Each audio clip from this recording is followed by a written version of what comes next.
Welcome back to Surviving the Flares, an emotional toolkit for PANDAS families in crisis mode.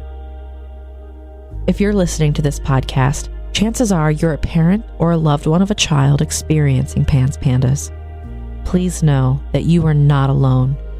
It takes a lot of bravery to see the fog all around you and still spread your wings and fly. A quick disclaimer. This Flarecast is not meant as a substitute for medical or mental health evaluation, treatment, or diagnostics. We are sharing information for general purposes, and it is not meant to be taken as professional advice. We care about you, we care about your child and your family. Professional advice should be sought before any action is taken in relation to information provided during this Flarecast. I'm Crystal Vivian, your host guiding this conversation between our three experts. Lindsay Forsyth, a mom of a child with PANDAS. Angela Henry, a licensed clinical social worker based in South Bend, Indiana, who specializes in serving children, adolescents, and families with OCD, tics, Tourette's disorder, anxiety, and body-focused repetitive behaviors. And Dr. Margaret Jessup, a clinical psychologist who specializes in early childhood development and emotional difficulties in childhood. In our last episode, we talked a lot about what is happening during a PANDAS flare, how it affects your child, your other children, and your family. If you haven't listened to it yet, please go back to episode 1 for a lot of great information as a caregiver. We also encourage you to share this with your children's schools, close family friends, and extended family if you think it would be helpful to your family. In this episode, we talk about some practical tools and methods that parents can use to survive the flare in the thick of the moment, with a focus on safety, maintaining healthy attachment and trust, and ultimately supporting the family as they endure this struggle. Let's get into the discussion. The majority of our listeners are parents who are on the path of getting medical care for their child. That can be a long wait, but there are things that parents can do while they're waiting for that appointment to help themselves, their child, and the rest of their family.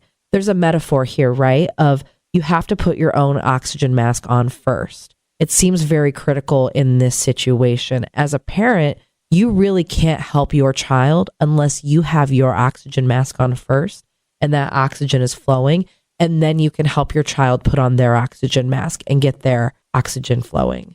This is hard for any parent to do. And I think all of us as parents, we know that we have to do this at some point, whether it's a typical developmentally appropriate tantrum or it's something totally different. But it's especially hard when you're living in the chaos of PANS and PANDAS for reasons completely out of your control, completely out of your child's control. I really think of this as Olympic level parenting because you're really taking this to professional levels. So, how does a parent going through this while they're waiting for this medical appointment, how do they get started in helping their child and their family? This is Lindsay, a PANDAS parent here. This is one that I'm definitely punting over to the professionals, but I will tell you, I'm always going to try to keep it really real. I am mortified when I look at how I handled things. And again, self-compassion, I'm trying to work through all that. But the way that I tried to modify behavior at the beginning, Angela has always been such a huge proponent of the good inside of everyone in the work that we've done with our kids. And so many times when you try to modify behavior and you don't understand what's happening, you don't have that curiosity to try to ask the question, and things become about control and they become about judgment. And so, yeah, you're right. Olympic level, I feel like being a parent has been the most humbling experience, period. But this experience has definitely taught me that I am so triggered by so many things that happened so long before my kids were even on this planet. And those all come to the table, and the past visits the present so much.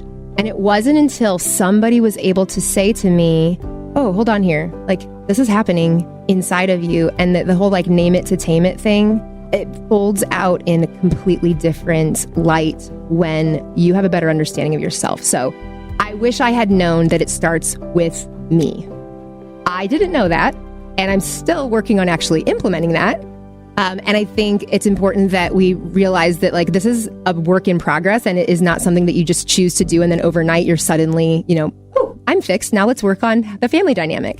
But this was really hard. And again, the stress of just this disease overall makes it even more impossible. So I'm gonna listen intently with the rest of the parents because I need these tips and reminders for sure. Well, Lindsay, I think you're so right. We bring to the parenting table all the different versions of ourselves.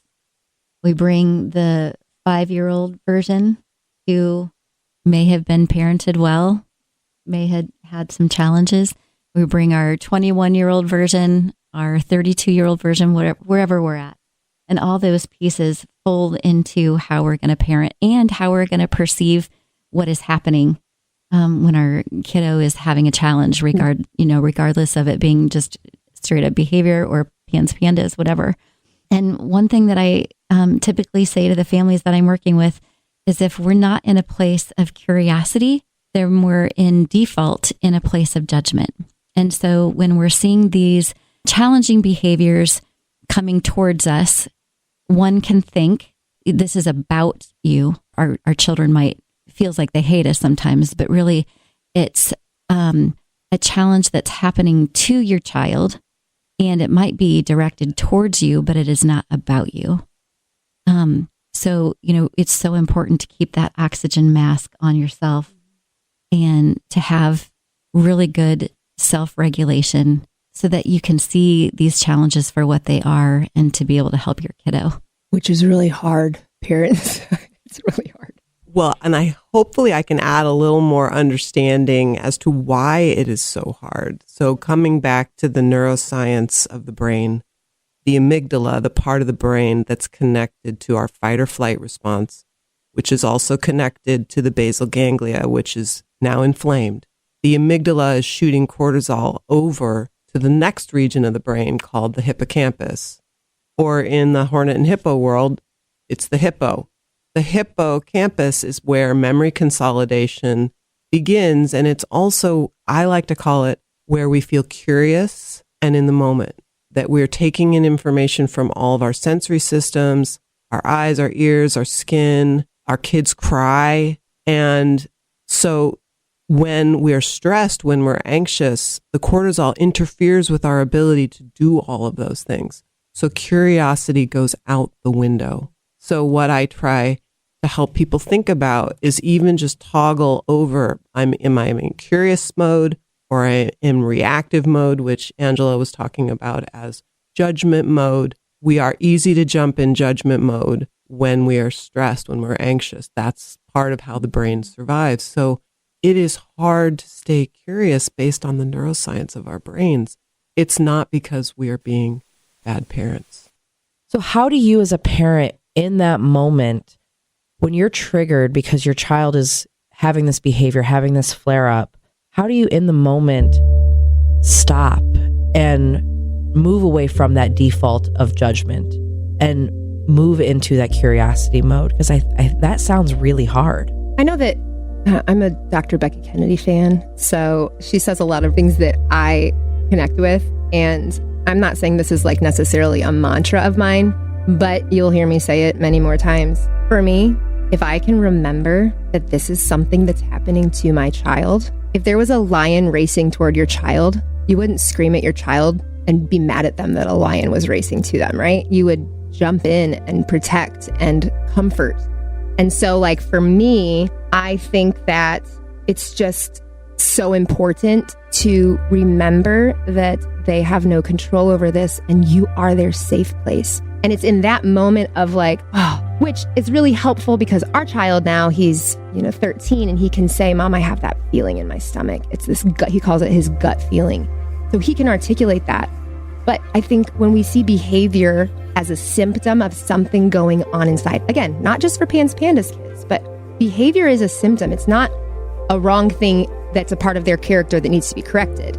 When you see this behavior should be an indicator to me to get curious that something is happening, that's where my logic tends to take me then is, okay, what do they need from me right now?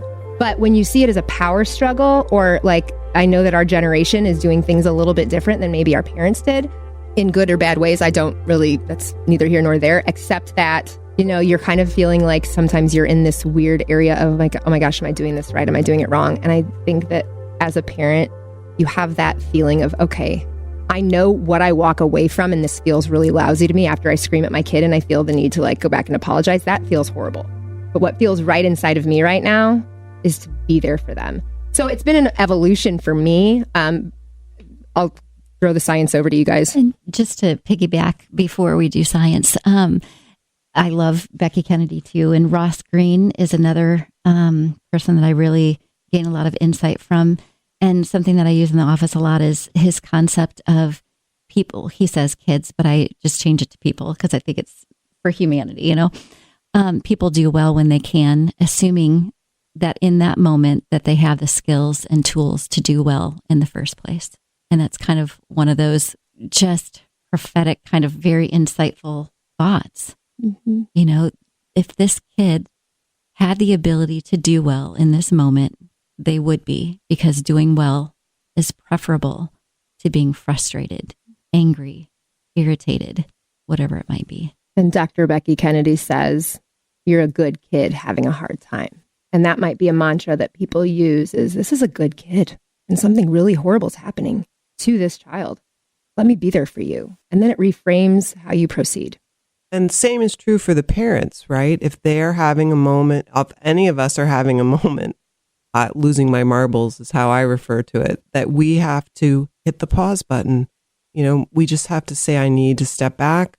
I need to evaluate what's going on inside my body, just like your little boy could feel that in his gut, right? He's feeling that blood flow being shut off and he can feel it. And if we can start to reconnect to what's going on in our own physiology, if you feel it in your heart, if you feel it in your lungs, if you feel it in your arms, and then figuring out what the next step is for calming the body down.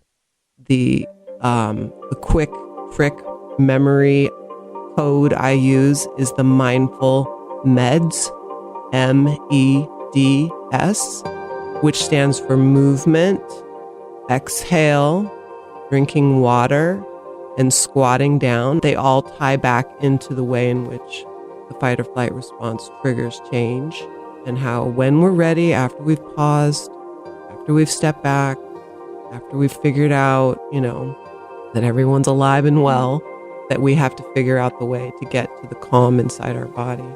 And so just to summarize a little bit of what you said and touch on it a bit, if you don't mind, in terms of just an interconnection standpoint, their dysregulation is triggering our dysregulation. And now it's incumbent upon us to then spin that and let our regulation transfer over to their regulation. And you talked about the mindful meds, and I would love you as a parent. I think that's something I would love to hear. And then I would definitely like to know maybe a little bird's eye view of why, because I know in the past you've talked about like a nerve that is somehow affected, or like something that, I think parents need to understand the why, because it's like, oh yeah, I know I'm supposed to drink water, but like there's a reason. And so if we can mirror that or like model that, I should say, for our kids, then, it becomes not even, that can be a power struggle for a kid and a flare and a parent, right? So if the parent is doing it and okay, you're modeling it. Sure. So should we start with movement? Movement is hopefully something most of us are able to do, some kind of movement that our bodies are able.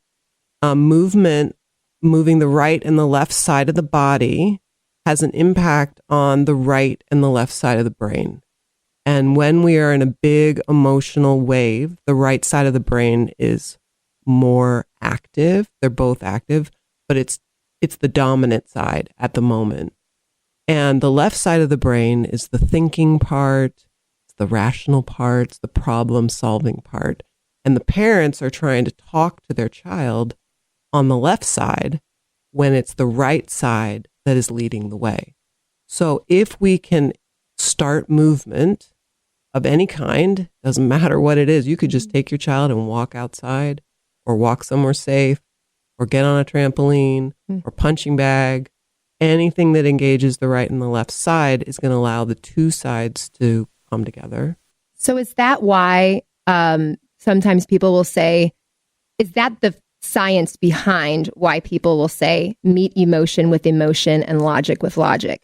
Because you can't approach that right side dominance with logic. You have to see that it's going on and like try to find a way to integrate those sides together. Is that what you're saying? That's right. Okay. Or connect before we redirect is another way that's talked about with Dan Siegel and Tina Bryson.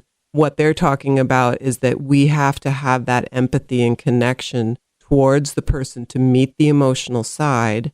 Once that happens, the brain starts to relax, and then we're better able to get into the talking and problem solving.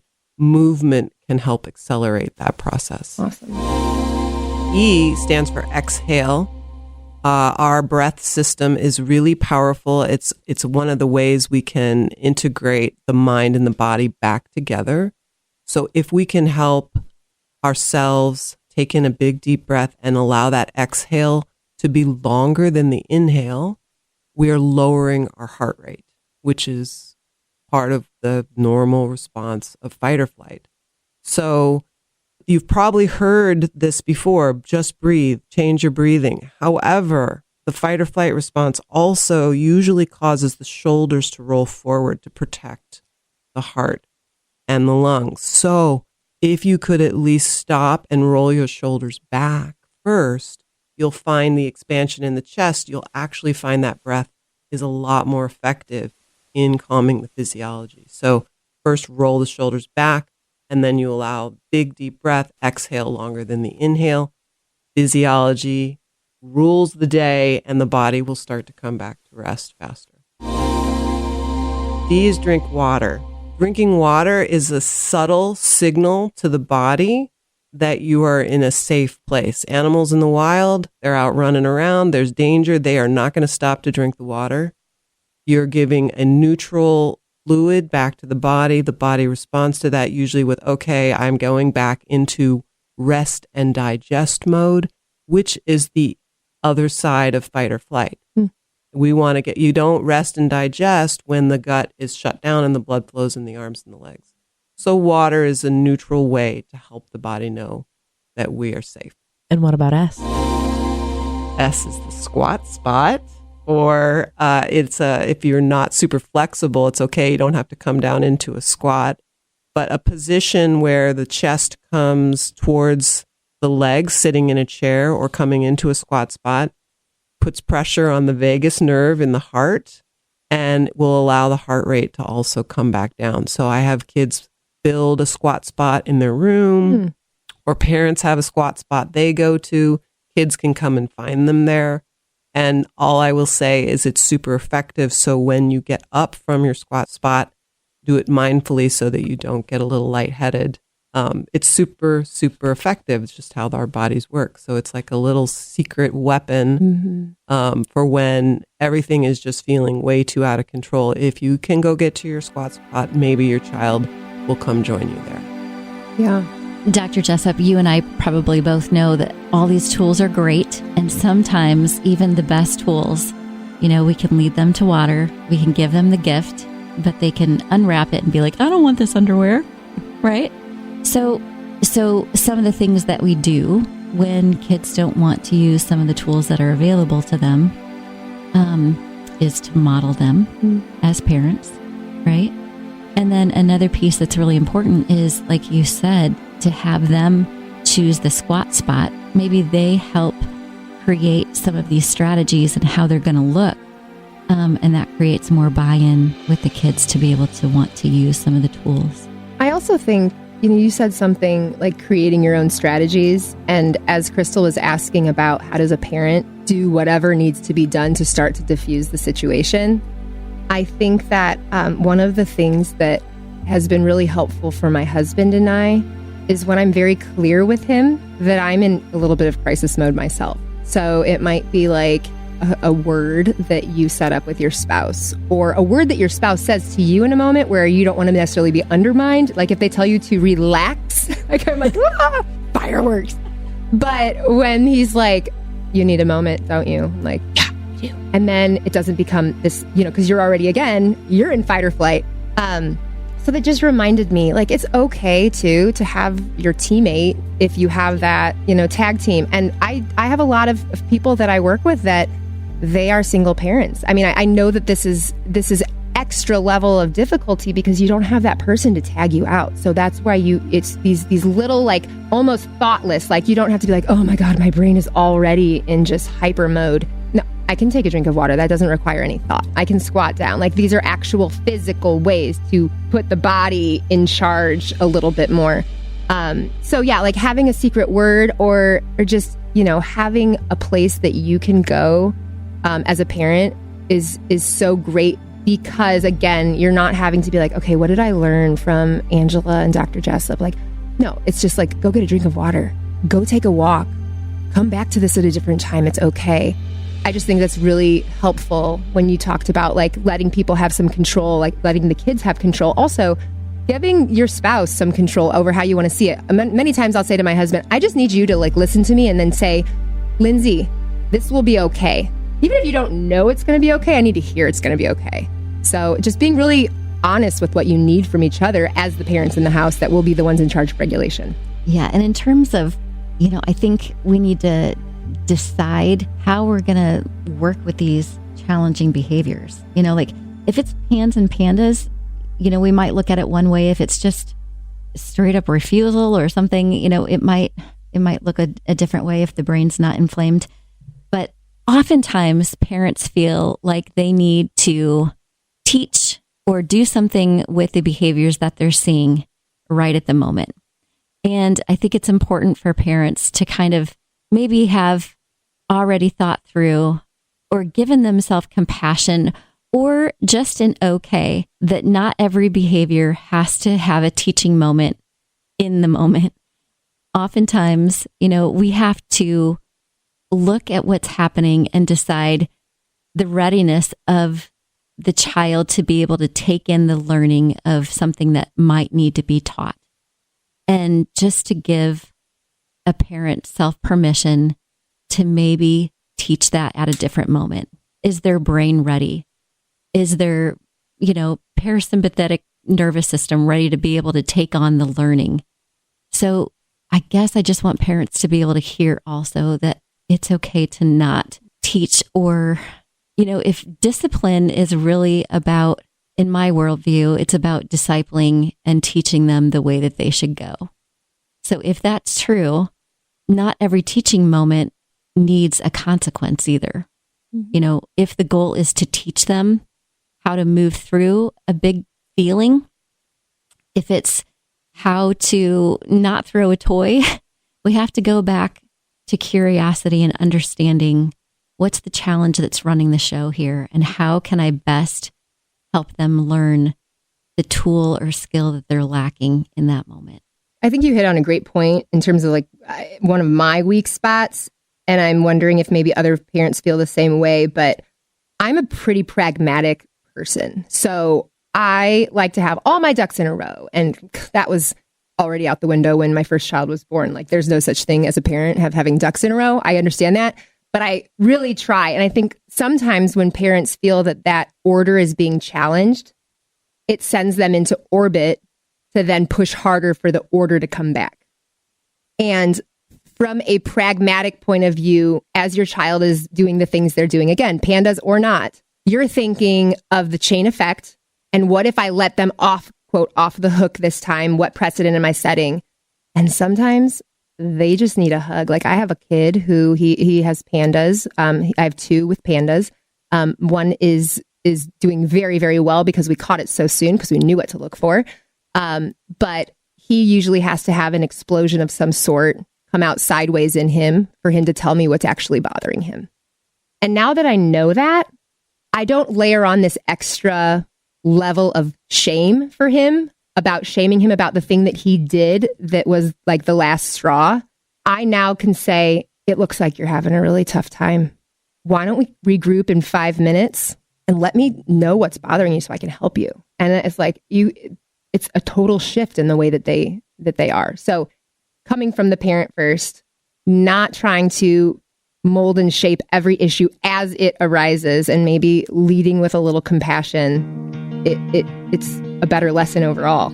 And, that's kind of where you have to have blinders on as parents, because you're going to have these outside sources. People in the grocery aren't going to understand what you're doing when you may be choosing to not have a teaching moment there in the store when your kid might be screaming, because you have a higher vision for what you know is going to be most helpful to your kiddo. So you have to have blinders on and a lot of confidence, and remember that, again, that you have a higher vision for why you're doing what you're doing, and belief in yourself. You know why you're doing what you're doing, and all the voices that may be coming from the outside world, even from your own parents, as grandparents watching in. Everyone's going to have their point of view, and they're going to have their own thoughts about things. You have to remember who you are and have confidence in yourself and have your blinders on to what you're doing for your child. And compassion for them too, because they don't understand PANDAS. I can't tell you how many people I'm not even going to say the acronym because it sounds cute and fuzzy and endearing. It's horrible. And I say post-infectious autoimmune encephalitis. You have to remember that these people don't understand the disease and what it's doing to your family. And so you don't owe people an explanation. And I know that that's probably a completely different discussion. But again, it's self-permission. And when you have that, you stand more confidently in your choices to be nurturing, to be the safe place, to connect before you redirect, because you understand something that nobody else knows about your child. Absolutely. Well, and that judgment is so common in parenthood. We all experience judgment. I'll be at Target with my 2-year-old, and she's having a very normal 2-year-old tantrum, and I feel, are other people judging me for how I'm handling this? And maybe they are, maybe they aren't. Maybe they're thinking, wow, she's handling that really well, or wow, she's really in the thick of it. I remember those days. Or wow, she's really in the thick of it. I'm in the thick of it too. Here for you, girl. We don't know what these other people are thinking, especially strangers at the store. We all experience that. But Crystal, can I just step in and I want to not let this little nugget go. Even on another podcast, when that's happening, some of the most powerful words that you can give yourself are let them. Yeah. Let them. Yeah. You don't judge them. You don't know what they're thinking. Yeah. They don't know what you're thinking. It's this kind of theory of filling in the end of the story. We know the beginning part of the sentence, a child is screaming. Yep. What we don't know is the end of the sentence and the why. And we humans try to fill in the end of the story so that we can have some sense of control, so we can try to make some meaning out of something. And then what we do with that is we live as though what we dropped into the end of the story is like, thus saith the Lord, and true. Yeah. And it's from our imagination. We might guess right sometimes, but oftentimes we guess wrong. But if someone's judging us, even if we feel like they're judging us and we're filling in the end of the story, just the simple words, let them. Can I just say to all of the parents listening, as a PANDAS parent, I hope that people write that in permanent marker backwards across their face and look in the mirror every morning with it, because let them applies to so many pieces of this puzzle. 2 words. Let the kid be sick. Show up. Let your husband, your wife, deal with it the way that they've been wired to deal with it to some degree. Like, we have to hold each other accountable. Like, some things are, of course, not okay. But God, let the people that are making your life hell, let the doctors who are poo-pooing you out the door, let them, because at the end of the day, when your kid's looking at you and they're 30 and they say, God, that was hard, Mom. How'd you do it? You can look back and say, that was hard. How did you do it? We did it together against the world. Oh, I have goosebumps. I think let them is beautiful. Thank you. Parents, I'm with you. Yeah. I'm a little speechless right now, quite honestly. It's so powerful. And let them with in-laws, with extended family members who don't get it. Not everybody has to get it, right? They're not all going to get it. But I like, Lindsay, what you said about the scientific name, keeping it scientific and not going into the PANDAS name that's cute, because it emphasizes that this is a disease. This is happening to your child. This is not your child's bad behavior. Your child's not bad. Children aren't bad. And Angie, you said this earlier. I thought it was so beautiful of you always want to be good. Everybody always wants to be good. We want to do the right things. And it's true. We all do. And our children especially do. And giving them the ability to express what they're going through and be there for them and show up for them, I think is really powerful. And I just think that that's a beautiful lesson for all parents. I agree. Yeah. There's a couple of other co-regulation tactics that we had talked about that we wanted to mention, in addition to the mindful meds, in addition to the deep breathing. Do you guys want to go over a couple of those first? Yes, I would love to hear it myself too. And one thing I do want to just, and this is something that both Dr. Jessup and Angela already know, but I want to acknowledge for parents that a flare is not just like a little temper tantrum. Like, we are talking harming themselves, harming their siblings, harming your property. This is sometimes catastrophic. So I am the first one to stand here and say that when you it's like when you learn something and then you turn around and implement it, it's when you implement it that you're like, oh, I wish I had the person who taught me that right here, because this situation is not what I thought it would be. These kids are beyond words. They are beyond controlling their own bodies. So I think that's an awesome question. And especially, what do we do in both times where it's in this realm of our universe and when they are like clear into the next galaxy? Because those are two very different children. And again, flare to flare, same child, might be a completely different look. So that, as a parent, my question would be like, okay, I get like the little flares and I would love that, but can we also touch on what do we do when words just aren't? And when like they don't want to be touched even? How do you then handle that? So I'm going to listen intently. Okay, I'm just disclaimer here. This won't always work. But when we as parents are twice their size, if we can drop down below their eye level or to their eye level, we will remove one kind of basic fight or flight response. And that is when a larger being is standing next to you or above you, you feel threatened. So we remove that. If you're okay, just sit down. Just get down so you're eye to eye or below their eye level. Maybe that won't feel great because they are kicking and screaming, but it's just it's just one more place to start. No, I think oftentimes, I've heard you say that before, Dr. Jessup, and I've heard you liken it to a dog, and how if you've got an angry dog, some dog gnarling its teeth at you, and you're over it, and you're pointing your finger at it, that dog is not going to settle. But if you get down and give it some space, respect its space, things are going to go much better. I think that just goes back to how, not to dumb us down, but we're animals. Like, this is part of our nature. And one of the biggest things that I ask parents to do, again, because in that moment, we feel like, oh, we can't let this behavior go. We have to make it a teaching moment. We have to do something with this. Stop talking. Get real quiet. If they let you into their space, that's great. If they don't, respect that. But sometimes we cannot take the fire away. We just have to simply sit in the fire next to them. And it may feel like their roof is burning down. And the most loving and compassionate and kind thing that we can do is sit with them in the fire, not talk a whole lot, just be next to them. And when they're ready, maybe say some words of compassion. Wow, this is really hard for you. I'm so sorry that you're feeling the way that you're feeling. This is really big. And when you make that connection, like we talked about earlier, right brain to right brain, you'll see that kiddo kind of take a deep breath at some point and see their kind of little body relax. And when you see that, then you know that you've opened a door up to most likely the left side of their brain where they can bring in some logic maybe then and some problem solving. But until then, just... And I think especially in a flare, once you open that right brain, it's okay to be like, the left brain is now coming to the table. I still don't need to necessarily talk. Like, maybe they just needed me here.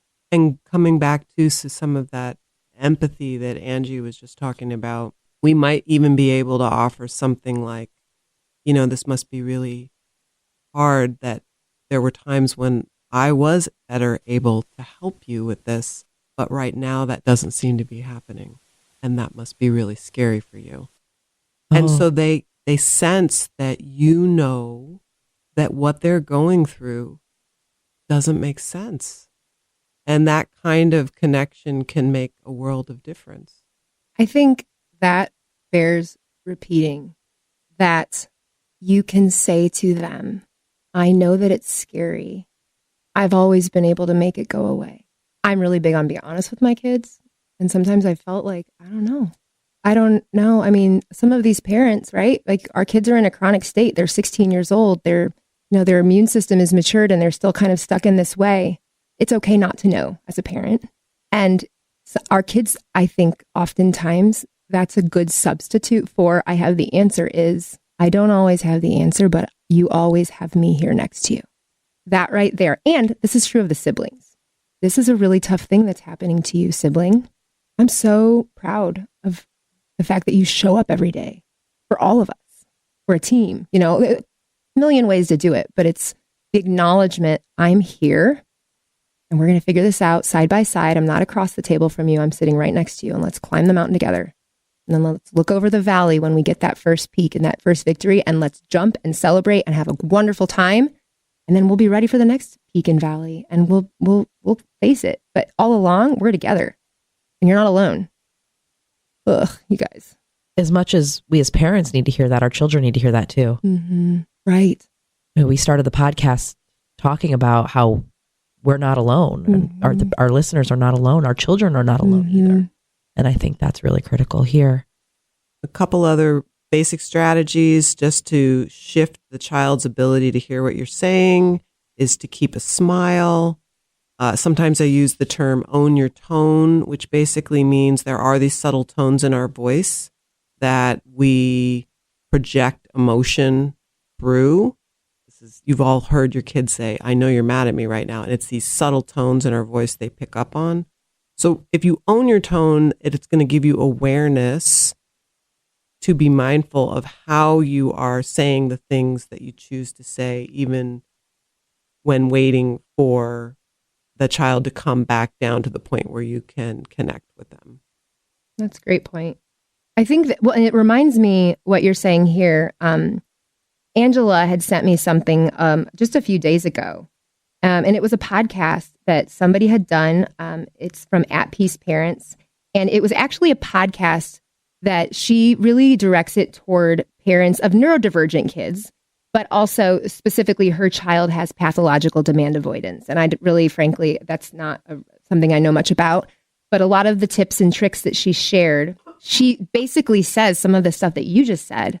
She goes into, the whole episode is these points. So she goes into great detail about the science behind why tone matters or why even a neutral face can be threatening to them. Whereas if you just think to pick up the sides of your mouth just a little and be a little sing-songy even in how you say things and how when we're nervous and when we're agitated and all of the things that make us hyper everything, we talk faster, we move faster. So just slowing down, those are all subconscious cues to the child, essentially, is what she says. So I highly recommend that podcast for parents who are looking to get a little bit more deeper dive into those things that you said, because I wouldn't have ever thought to do that. I was a big words person and that didn't go very well. So yeah, these little nonverbal ways to address them and also make them feel safety without having to do or say anything in their presence.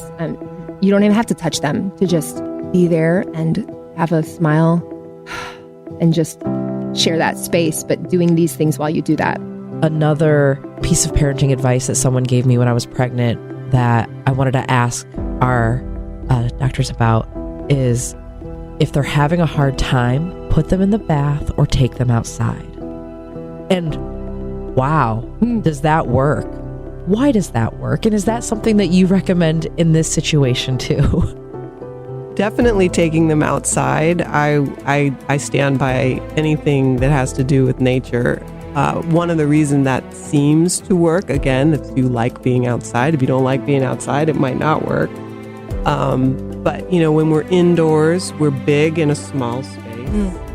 But when we're outdoors, we're small in a big space. And it changes our perspective on things. It shifts our mindset very quickly. So if you can, if you got a safe environment, go on outside for a little bit. The bath water can be soothing to a lot of people. But if children have had troubles in the bathroom for one reason or another, that may or may not work. So if your kid likes the bath, absolutely. And my thought on that is just that it's sensory input. And that's kind of one of the reasons people think spankings are helpful. Oh, yeah. Because, or, whatever that might be. But it's a sensory input. And sensory input does change things. It's just what sensory input is going to be actually helpful to the bond and to the parent interaction and to the attachment. I have my preferences. Rather have a cold shower or trampoline or a walk outside. Those are much more effective. But it's sensory input too. Well, that reminds me though, I remember when our child was first diagnosed and it was not, we were still waiting on the treatment. We were literally in this position where it was like, okay, well, that's awesome that we're going to have a neurology appointment in 3 months. Fantastic. How do I survive until then? But I remember my son was having a really tough time. And luckily, there were times in his flares where my touch was soothing to him. But he asked me to hold him tight. And so I sat him on my lap and I crossed my arms tightly around his. And he touched his right hand to his left shoulder, left hand to right shoulder. And I rocked him side to side. And I was doing the deep breathing for him. And the pressure that he asked for, I don't know, as a parent who didn't know anything about this, like sensory input would have been a term I would have never even been like, oh, he's asking for sensory input. But that's what he was essentially doing, is he needed someone to hug him and to rock, and slowly his body mimicked my body and his breathing mimicked my breathing. And that was more effective than anything I could have done at that moment. I can tell you where I was, and I was like, that was an aha moment. Like, okay, this is one of the things that works. And I think that's true too, is to be like, family, this really works. Yelling down at him does not work. It's not going to make him stop, but grab him, like spanking him, that's going to make it worse. Holding him tightly and loving him, like physical touch can be negative and it could be positive. And that sensory input is sensory input. Absolutely. So one of the things that I want to make sure that we touch on before we wrap up is it's really important. Every experience is different with PANS and PANDAS. Flares are always happening, right? For other families, the baseline might be raised to a point where a child still has symptoms. What can families do between the flares to manage? Are there things that they can keep in mind? Are there things that they need to be mindful of? Is there on that continuum between the flares? I think what I tell a lot of the families that I work with is this is a baby step marathon. And that's true of treatment. That's true of working with the school sometimes. But it's definitely important to manage your expectations. And I think, when we were talking a little bit earlier about the physical part, let's assume your child has a broken leg, right? They have a bone that needs healing.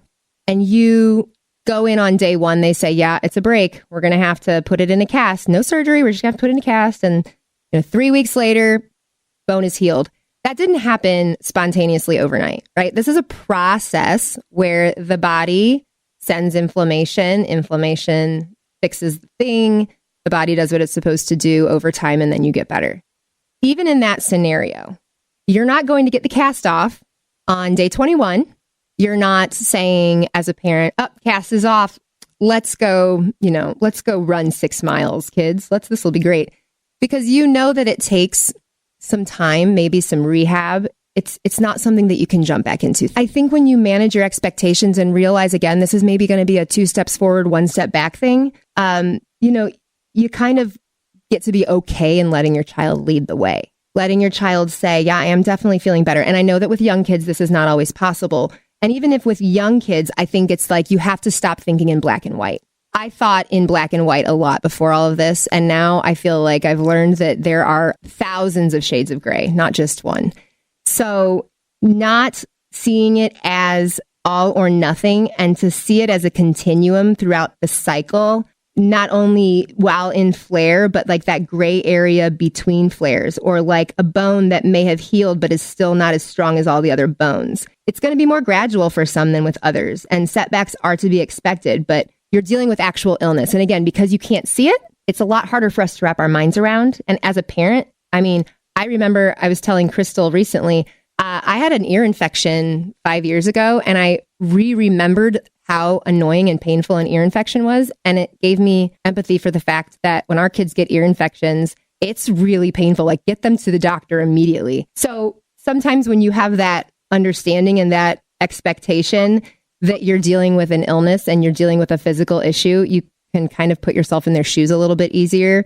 And then when you can communicate that to the people in their lives, I think Angie, she was talking, Crystal was asking about, how to do the in between baselines. How do you handle that?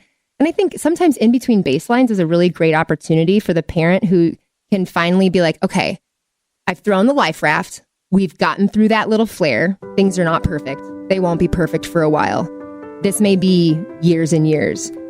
But I have a moment to now look at my mother and say, hey, Mom, thank you so much for, the advice that you gave me when this was happening. I just want you to know, like, some things that I've learned maybe, or even this podcast, this might be your opportunity to be like, can you give this a listen?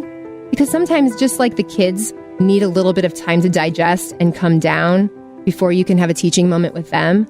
I think in between the flare is a really good time when your emotions are more leveled out, your kids are more leveled out, your parents maybe, or your spouse, to be like, okay, now let's talk about the next time we have a flare. What does that look like? And then to your point, Angie, how do we have that plan going forward?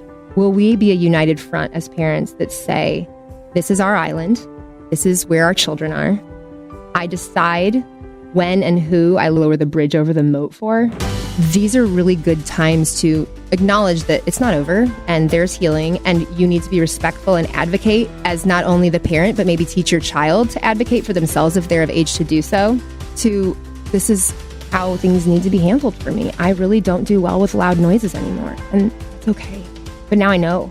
Lindsay, I love how you describe the idea of letting the child lead, because I think as you allow that to happen, you're also allowing that child to learn to trust what's happening inside their own body, and learning to trust what they're perceiving. And as you are able to do that, that allows them then to navigate and manage their own medical journey.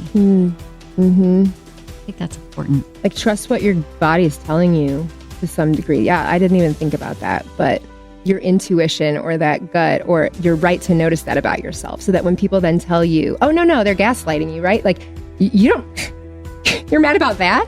I mean, these are life lessons that can be translated to other aspects of your relationships later. Like, there's a bit of emotional intelligence. I always tell our kids there are 9 forms of intelligence. Maybe that's BS. Like, maybe there are way more, but whatever I learned, wherever I learned it, 9 forms of intelligence. And I always talk, like, a lot of PANDAS kids have a really difficult time with math, with writing, with timed activities at school. There are 2 forms of intelligence that are pretty much taught and tested for in schools. There are 7 other forms of intelligence that are not.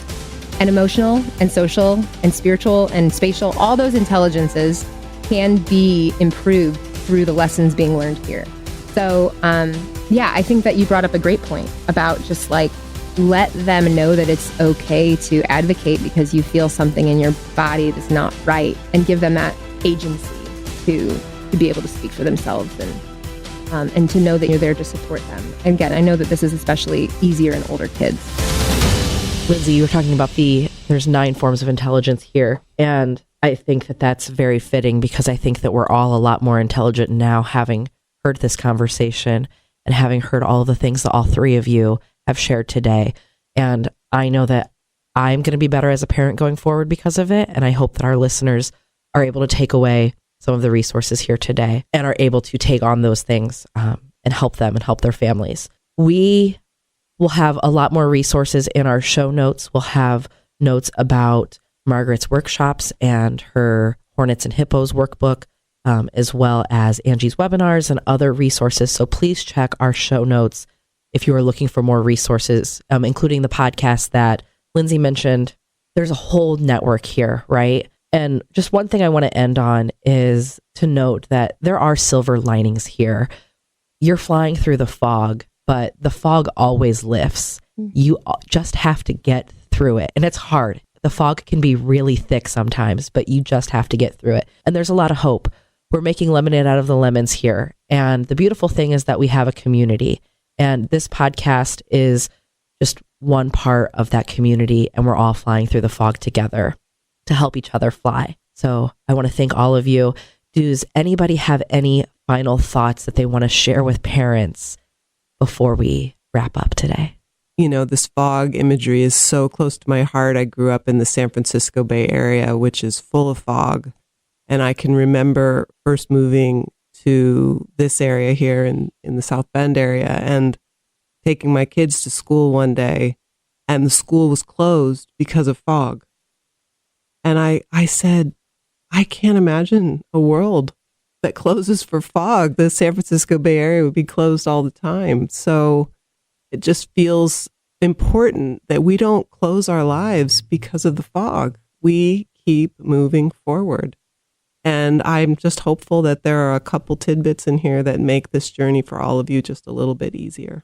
So I guess I have a friend who is a singer-songwriter, and she's just profound with words, and I steal them all the time. But one of them is a thousand things are happening in this one thing. And just want to, you to remember that you and your child are doing the best that you can in these moments. And the story isn't over. It's just being written. And how we hold the story in our hands and move with it makes all the difference. Oh, I feel like I need to go home and take a nap because I've just felt all the emotions. A couple of things to touch on what you both have said. First of all, Brené Brown is one of my favorite authors. She's a shame researcher, among many other things. But one thing that she has said that I do tell a lot of the families I work with is she said in her Atlas of the Heart book, we are all both travelers and map makers, M-A-P. And what that means is, we're all traveling a road. We all have the fog. We all have the stuff that gets in the way and the forks in the road. But when we figure it out, or when we make, 10 feet of progress, we can map that out for the next person. And it becomes their guide so that your struggle was not for naught. It is there. It stunk. It stinks. It happened. And it might actually help the next person. And there's a beauty in that. I also want to tell you, you're not alone, period. We've hit that one pretty well. But I want you parents from another parent to know you're also not alone if you're sitting there right now and you're listening to this and you're like, oh my God, I've blown it. I've been doing it wrong this whole time. Or I lost my cool and I yelled at the sibling who's just standing there. And you go down this place of shame and self-guilt. And I want you to know you are not alone in that either. Repair is as effective as the teaching moments and the rupture, and is probably more effective than even doing it perfectly right. Because repair says to your child, I too make mistakes. I am not bigger than those mistakes. You deserve the repair because you matter to me. And we will all rupture in our relationships, but we can always come back and repair.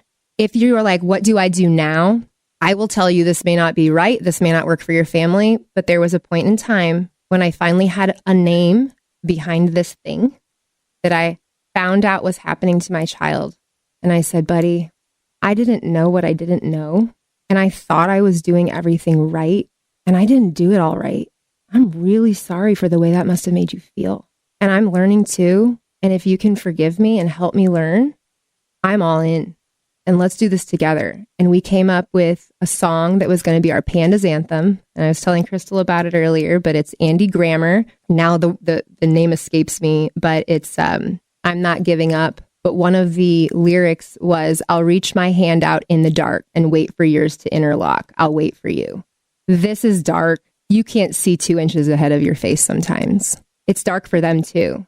But if they feel your hand in the palm of theirs, it's not as scary, the dark. So anything that you've done, quote, wrong is okay. It's just an opportunity for you to show them your humanity and that it's okay to make mistakes and that they matter enough to you where your pride isn't getting in the way of repair. So none of this is water under the bridge. And in that respect, you're not alone. But also in terms of not knowing what the future holds, you're not alone. And in feeling frustration with insurance companies and coverage of therapies and doctors sending you off to the next doctor. In none of these facets of this horrible, poorly understood disease are you alone. And I encourage you to reach out to the people that are there to protect your light and that are there with love for your children, and that you know that you need that kind of love right now from. Reach out. There are parents. I'm happy to put any information that I can, in notes as well. But I just want parents to know they're not alone in any of it. Not just like, oh yeah, we're in this together. No, seriously. I made every mistake you could make. I still do. But beating yourself up over anything, none of this is your fault. You're trying to figure it out just like your kid. So just lots of grace, and just lots of knowing that if I could hug every single parent listening to this through the microphone, I would. And they'd probably have to beat me off of them to let go, just because I mean it so much. So thank you all. As a mom, I'm the only one in this room that can say you have no idea what your volunteering your time means to this community and to the children that we stand for. And I hope to do a lot more of these resources in the future. But I'm grateful, and I know I speak for the parents that can't tell you in reciprocation for what you're doing now, just how much we appreciate you being willing to join us in the fog when you have no skin in the game. So thank you. Thank you. Thank all of you. Thank you for your time here today to have this important conversation that, you're all having all of the time. And I think getting this out there and helping more parents, helping more children, helping more families, that's the most important thing in the world. So thank you, Lindsay. Thank you, Angela. Thank you, Dr. Jessup. Thank you to our listeners for being with us. You've been listening to Surviving the Flares, an emotional toolkit for PANDAS families in crisis mode. Share this with other people. You're going to be okay. You're not alone. Thank you for listening to Surviving the Flares, an emotional toolkit for PANDAS families in crisis mode. You can find additional resources in the show notes found in the description of this episode. If this Flarecast has been helpful for you, please leave a 5-star rating and review on your favorite podcast listening app. Ratings and reviews make it much easier for other families in crisis mode to find this resource. We also invite you to share this Flarecast with your children's schools, close family friends, and extended family. Surviving the Flares, an emotional toolkit for PANDAS families in crisis mode, was edited and produced by Tommy Lee. Special thank you to our panelists, Lindsay Forsyth, Angela Henry, and Dr. Margaret Jessup. I'm your host, Crystal Vivian. And remember, you are not alone. Your family is not alone. What you are experiencing is real, and there is help available. PANDAS can feel like a heavy fog on your family. It takes a lot of bravery to see the fog all around you and still spread your wings and fly. And we're flying with you.